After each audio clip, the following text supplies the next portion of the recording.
हो गया आप। तो अभी जो है ये चैप्टर नंबर 4 चलेगा, 1-2 दिन अभी चलेगा ये। इसमें कुछ इम्पोर्टेंट टॉपिक्स हैं जो हमें डिस्कस करने हैं, ठीक है। तो आज जो हम एक टॉपिक डिस्कस करने वाले हैं वो क्या है, आवेशित संधारित्र की स्थितिज ऊर्जा। आवेशित संधारित्र की स्थितिज ऊर्जा, potential energy of a charge capacitor, ठीक है।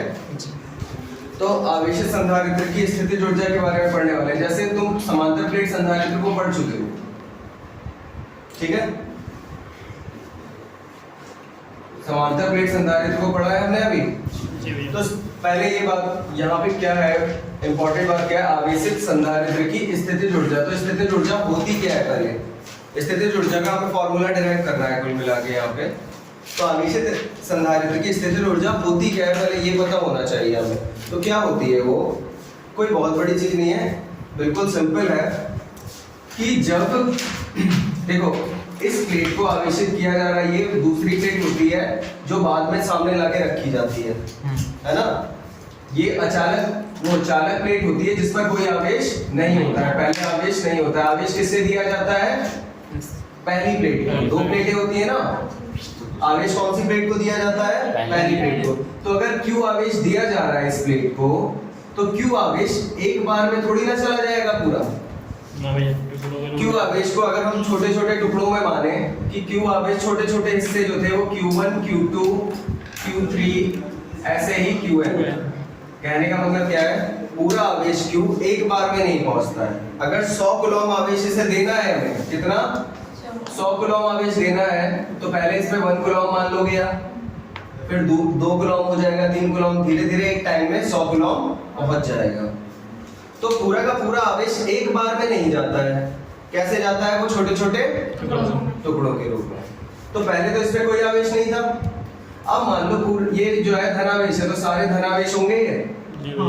तो जैसे Q1 पहले पहुंच गया, Q1 यहाँ पे पहले पहुंच गया, उसके बाद Q का कौन सा हिस्सा पहुंचेगा इस पे, Q2। तो Q1 जब पहुंचा तब इस पे कोई आवेश नहीं था, इस प्लेट पर कोई भी आवेश नहीं था। लेकिन अब आवेश हो गया कितना, प्लस Q1 आवेश हो गया ना। तो अब इसके बाद जब तुम प्लस Q2 आवेश इसके पास भेज रहे हो, तो क्या होगा, पहले तो यहाँ कोई आवेश नहीं था, तो प्लस Q1 इजीली आ गया।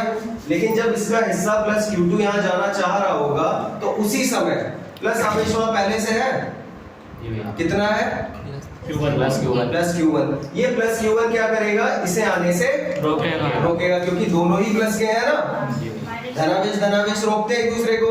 तो ये प्लस Q1 इसे आने से रोकेगा। इसका मतलब क्या, हमें क्या करना पड़ेगा, इधर से कार्य करना पड़ेगा, हमें कुछ कार्य करना पड़ेगा, इसे धक्का देना पड़ेगा, तब ये यहाँ पहुंच जाएगा, ठीक है। अब कितना आवेश हो गया प्लेट के ऊपर, प्लस Q1 प्लस Q2, है ना। अब कौन सा आवेश, इसका कौन सा हिस्सा जाना चाहेगा, Q3। अब Q3 जब जाना चाहेगा तो Q1 और Q2 दोनों हैं इस प्लेट पे, दोनों इसके आने का विरोध करेंगे, है ना। यानी कि हमें कुछ कार्य करना पड़ेगा Q3 को पहुंचाने के लिए। ऐसे ही जब पूरा आवेश हम इसके पास भेजना चाहते हैं, तो क्या करना पड़ता है, हमें कुछ कार्य करना पड़ता है, या जो भी हम जिस भी सोर्स से जोड़ा गया है इसे, उसे कार्य करना पड़ता है आवेश को, पूरे आवेश को यहाँ तक पहुंचाने के लिए। समझ में आ गई बात।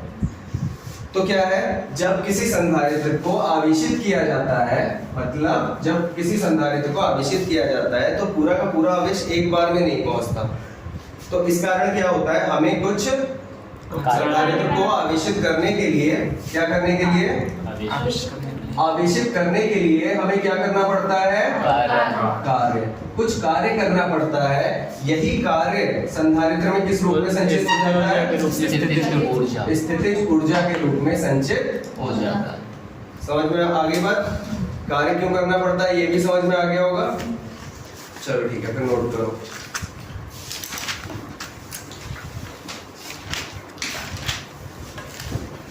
जब किसी संधारित्र को, हेडिंग नोट करो पहले, फिर नोट करो आगे। ये एक बार निकाला था, बहुत अच्छा है, हाफ यू बी स्क्वायर। क्या आरसीबी का वो तो उसके थे। चालक की स्थिति ऊर्जा निकाली थी। ये संधारित्र की स्थिति ऊर्जा पढ़ो। देखो जब किसी संधारित्र को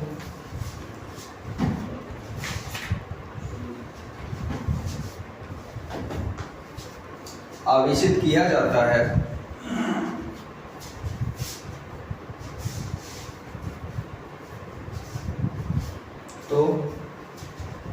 तो उसको आवेश देने में कुछ कार्य करना पड़ता है। क्यों करना पड़ता है ये समझ में आ गया सबको? जी भैया। क्यों भाई, सबको समझ में आ गया ना? क्यों करना पड़ता है कार्य, ये पता चल गया सबको? क्योंकि सारा आवेश एक बार में नहीं जा पाता, पहले से जो धनावेश पहुंच जाता है वो आगे आने वाले धनावेश को रोकता है, तो कार्य करके ही पहुंचाया जा सकता है। ठीक है, तो क्या लिखा? कुछ कार्य करना पड़ता है, कुछ कार्य करना पड़ता है। यही कार्य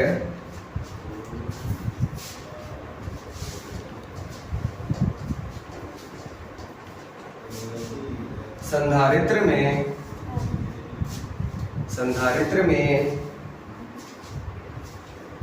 स्थितिज ऊर्जा के रूप में संचित हो जाता है। यही कार्य संधारित्र में स्थितिज ऊर्जा के रूप में संचित हो जाता है।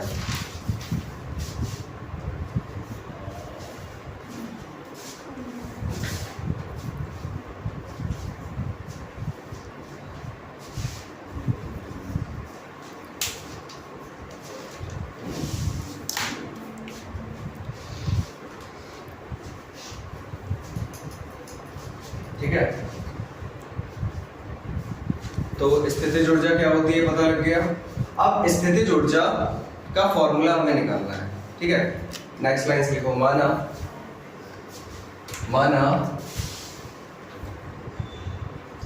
एक संधारित्र की धारिता कैपिटल C है।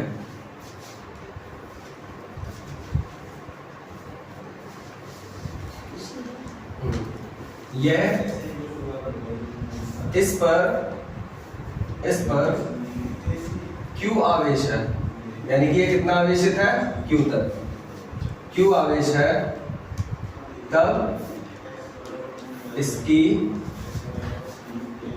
स्थितिज ऊर्जा ज्ञात करनी है। इसकी स्थितिज ऊर्जा ज्ञात करनी है कब? जब इस पर कितना आवेश है? Q।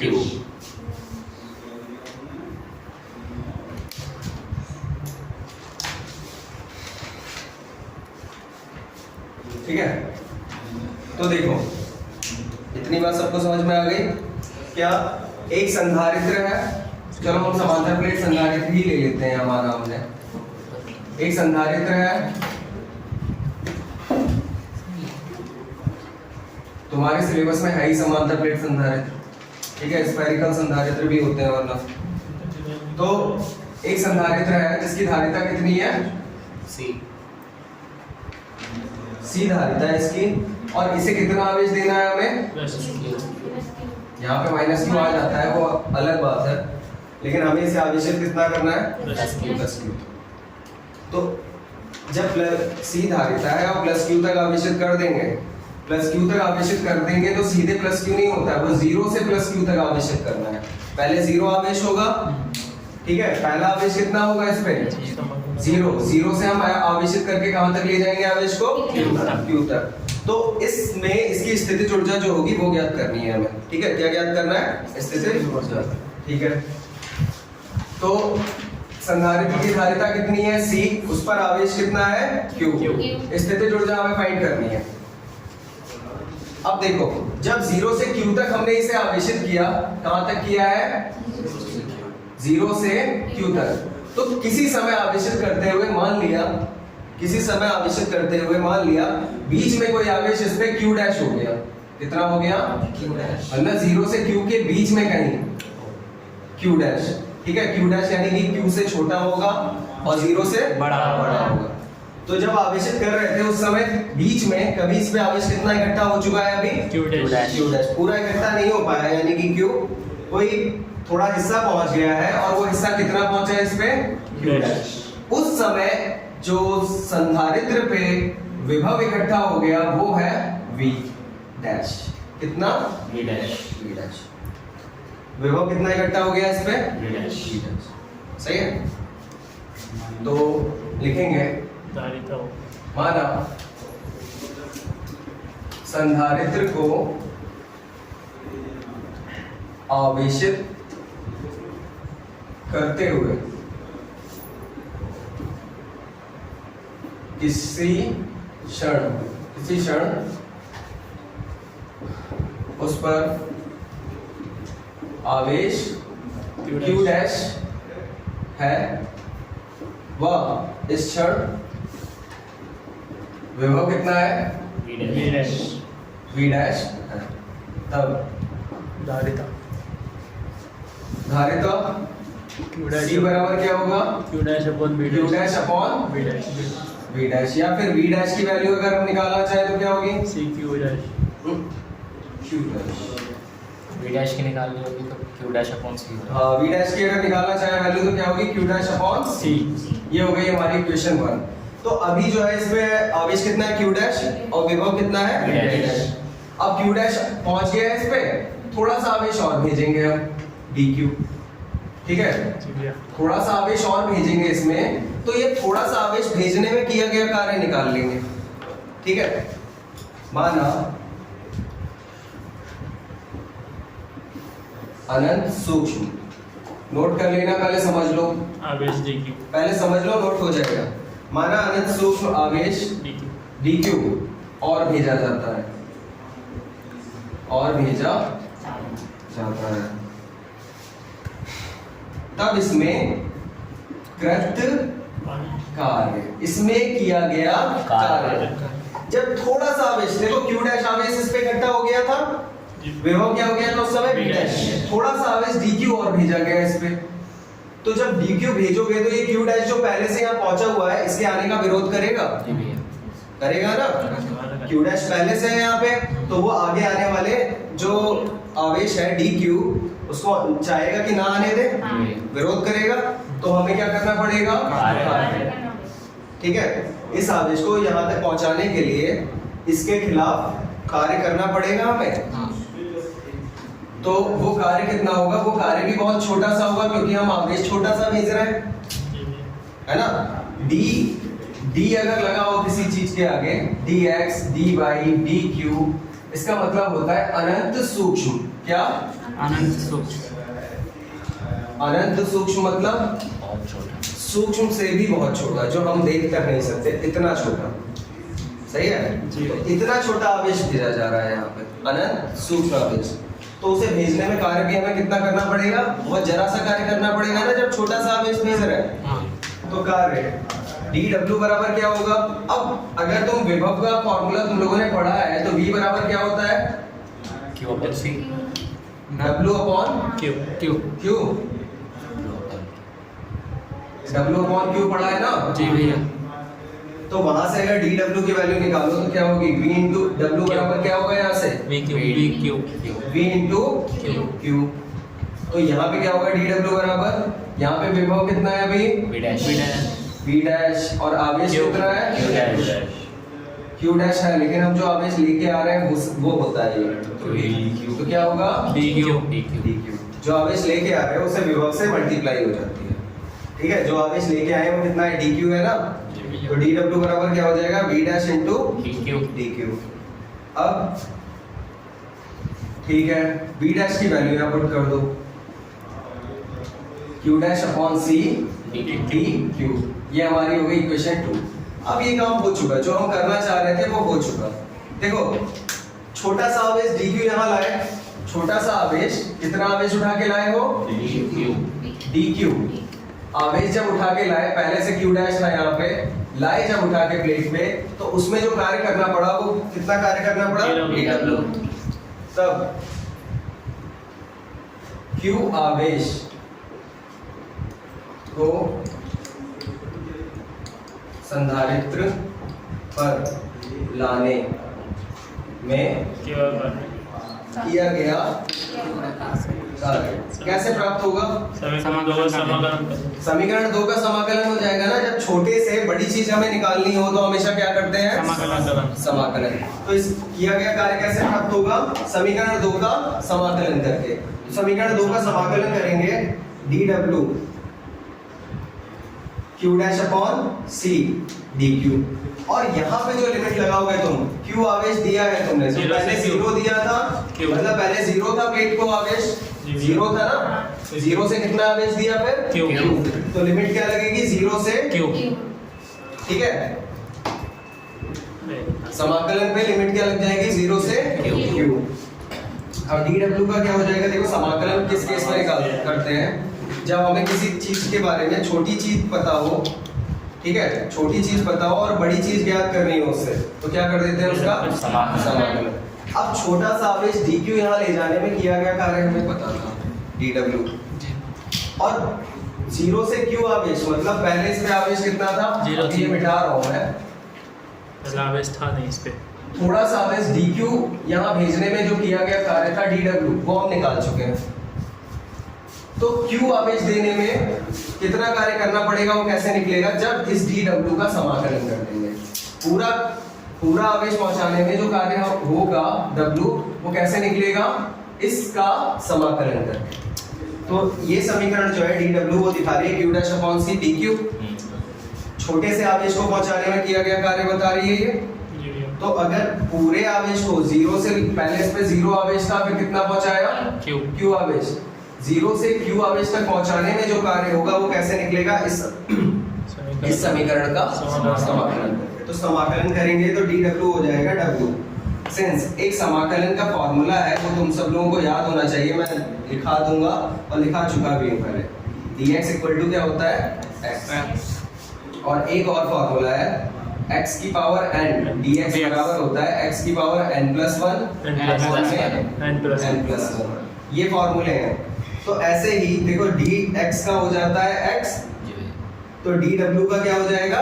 w, है ना? dx का x होता है तो dw का क्या हो जाएगा? w। और x की पावर n का क्या होता है? x की पावर n+1, यानी कि पावर में कितना जुड़ दिया? +1, और नीचे n+1। तो q डैश जो है उसकी पावर यहाँ पे कितनी है? c तो बाहर आ जाएगा 1। पावर नहीं लिखी है इसका मतलब 1 होती है। जहाँ पावर नहीं लिखी हो वहाँ कितनी होती है? 1। तो पावर 1 है, +1 हो जाएगा। देखो यहाँ पावर n थी तो n+1 हो गया। अब यहाँ पावर 1 है तो क्या हो जाएगा? 1+1। और नीचे क्या लिखा है? जो पावर में ऐड होगी, जो पावर है उसमें 1 प्लस करके लिखा है नीचे 1+1। तो यहाँ भी क्या होगा? 1+1। ठीक है। और 1/c जो था वो कांस्टेंट है, उसे बाहर कर देंगे। अब इस पे लिमिट लगा देंगे क्या? 0 से q। 0 से q लिमिट लगा देंगे।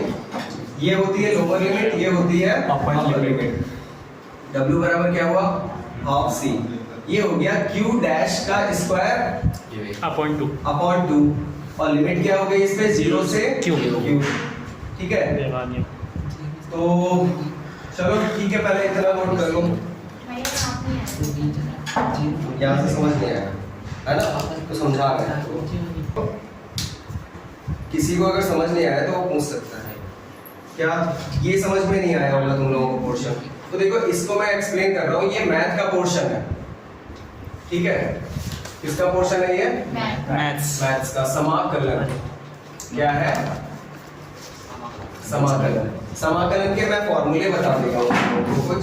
देखो जैसे x की पावर n dx है, ये एक फॉर्मूला होता है। तो ये हो जाता है जब इसका समाकलन साइन हटता है ना इधर, तो होता है x की पावर n+1 अपॉन में n+1। जो घात होती है उसमें एक जुड़ जाता है और नीचे बटे में भी एक जुड़ जाता है। एक फॉर्मूला ये होता है। एक सिंपल अगर dx लिखा है कहीं पे या dy लिखा है या कुछ भी लिखा है ऐसा, तो d हट जाता है, बस x आ जाएगा सामने। और dy अगर हटेगा तो क्या आ जाएगा? ये दूसरा फॉर्मूला है जो यहाँ यूज हुआ है। एक चीज और होती है लिमिट। अब लिमिट का क्या सिस्टम होता है, जैसे मान लो a से b लिमिट लगी है fx dx, तो जब मान लो आंसर आया तुम्हारा f डैश x और लिमिट हो गई है a से b, तो ये होती है लोअर लिमिट, ये होती है अपर लिमिट। ये लोअर लिमिट कहलाती है, ये होती है अपर लिमिट। समझ लेना, समझना इंपॉर्टेंट है। फिर पहले सबसे पहले जो लगाएंगे वो लगाएंगे upper limit f dash b, मतलब जहां x है वहां क्या रख दोगे b। फिर माइनस साइन के बाद लोअर लिमिट लगा देते हैं f डैश, जहां x है वहां क्या रख दोगे a। लिमिट लगाने का तरीका बस ये होता है, जब जो भी यहाँ वेरिएबल है, वेरिएबल मतलब चर जो चेंज हो सकता है, ठीक है, जो भी वेरिएबल है उसकी जगह पे वो वैल्यूज पुट करते हैं। पहले अपर लिमिट को लगाते हैं, फिर माइनस साइन के बाद लोअर लिमिट। आई थिंक ये बात तुम लोगों को समझ में आ गई होगी।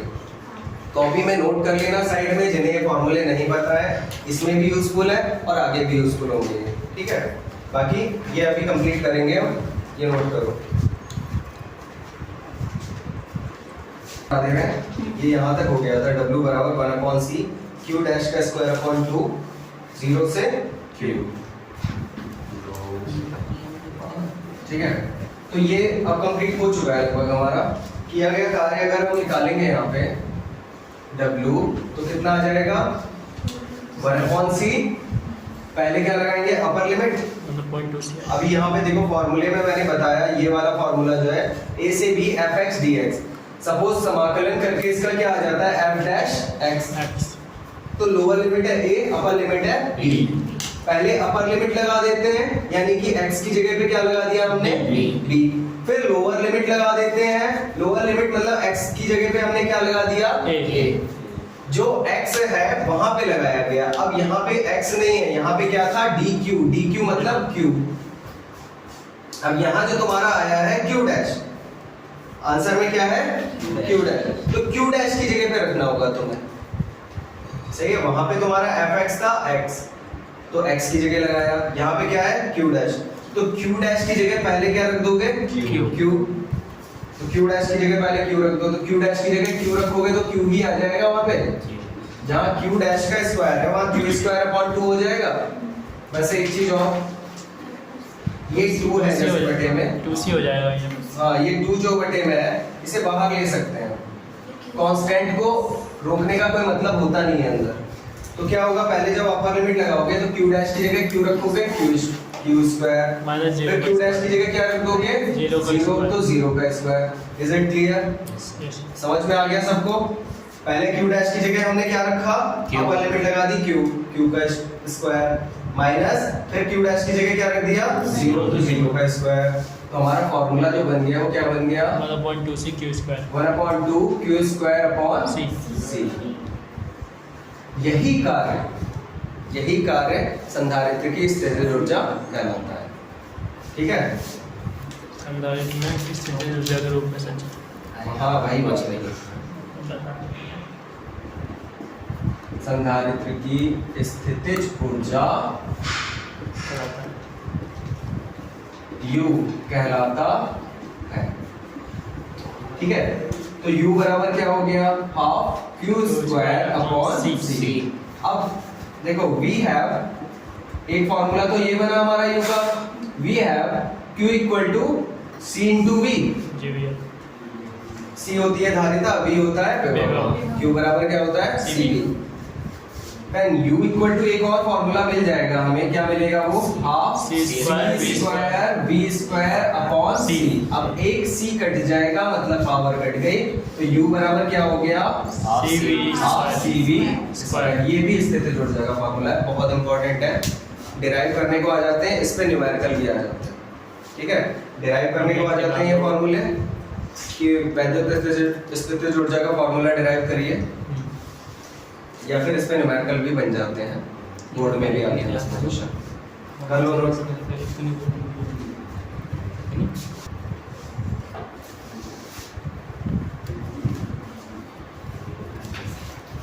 आवेशित समांतर प्लेट संधारित्र की प्लेटों के बीच वैद्युत क्षेत्र में ऊर्जा घनत्व, ये भी एक टॉपिक हमें आज ही डिस्कस करना है, ठीक है।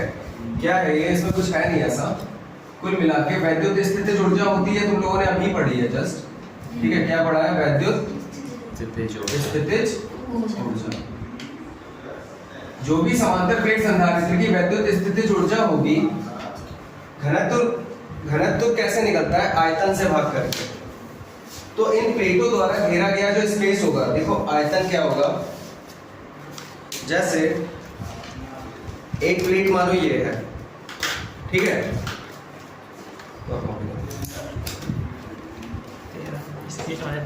दूसरी प्लेट ये है। समांतर प्लेट संधारित्र ऐसा ही होता है, एक प्लेट होती है, दूसरी प्लेट होती है, दोनों के क्षेत्रफल बराबर होते हैं आपस में, इस तरीके से होते हैं। तो इनके द्वारा कुछ घेरा गया आयतन होगा, वो आयतन क्या होगा? ये प्लेट है, ये प्लेट है। मान लो ये प्लेट ना होके इस तरीके का एक बॉक्स होता, सही है, जैसे ये प्लेट है, ये प्लेट है, ठीक है, इसके बीच में यहां से यहां तक क्या है? एयर।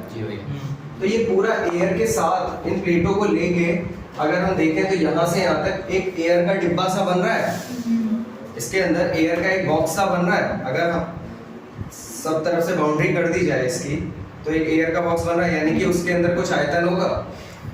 इनके बीच में जो एयर है वो किसी आयतन में है ना, तो उस आयतन से डिवाइड कर देना है बस किसको? इनकी वैद्युत स्थितिज ऊर्जा।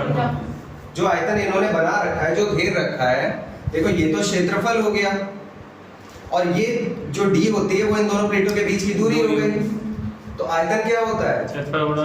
क्षेत्रफल गुणा दूरी।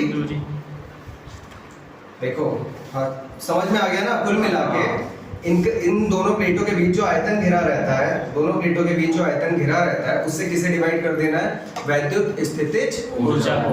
जैसे ही डिवाइड करोगे ऊर्जा घनत्व निकल के आ जाएगा, क्योंकि ऊर्जा घनत्व में क्या डिवाइड करना है? हमें आयतन से डिवाइड करना है, घनत्व निकालना है ना। तो इन दोनों प्लेटों के बीच, ये दो जो प्लेटें हैं, इनके बीच में जो आयतन घिरा हुआ है, जो आयतन घिरा हुआ है V, उसके द्वारा किसे भाग कर देना है? स्थितिज ऊर्जा, स्थितिज ऊर्जा U को, ठीक है। अब प्लेट का क्षेत्रफल मान लिया हमने कितना है? A। माना समांतर प्लेट संधारित्र की प्रत्येक प्लेट का क्षेत्रफल कितना है? A। क्षेत्रफल A है, वह प्लेटों के बीच दूरी हम क्या लेते हैं?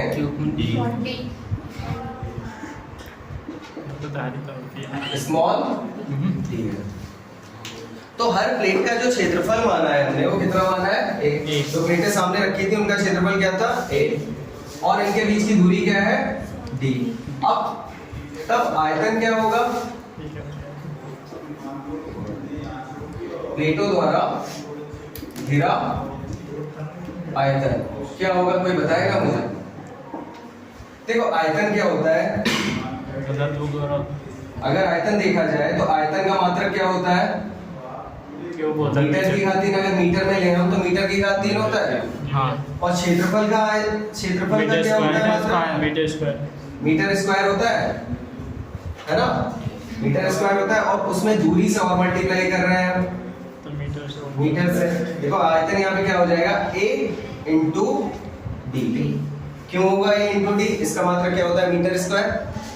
डी क्या होता है? मीटर। जब मीटर स्क्वायर इंटू मीटर करोगे, मीटर क्यू ही तो बन रहा है, मीटर की घात 3 ही तो बन रहा है ये, और आयतन का भी मात्रक यही होता है। तो जो आयतन यहाँ हम निकाल सकते हैं वो कैसे निकाल सकते हैं? क्षेत्रफल गुणा दूरी करके आयतन निकाल सकते हैं। तो हमने आयतन निकाल लिया, प्लेटों का क्षेत्रफल और दूरी की गुणा करके प्लेटों के बीच जो भी क्या एयर भरी हुई है उस पूरे का आयतन निकाल लिया। समझ में आ गई बात? आयतन इस तरीके से निकाल लिया। कौन सा आयतन निकाला ये समझ में आ गया? प्लेटों के बीच जो एयर भरी है वो पूरे का आयतन, एयर सहित आयतन कितना आ गया? ये। अब स्थितिज ऊर्जा और निकालनी है, उसे आयतन से भाग कर देना है। ठीक है? हाँ बिल्कुल। वैद्युत स्थितिज ऊर्जा U बराबर क्या होता है? Half v square. बट यहाँ पे समांतर प्लेट संधारित्र है, तो समांतर प्लेट संधारित्र के लिए समांतर प्लेट संधारित्र के लिए C बराबर होता है, क्या होता है, कोई बताएगा मुझे? Q/V। Very good.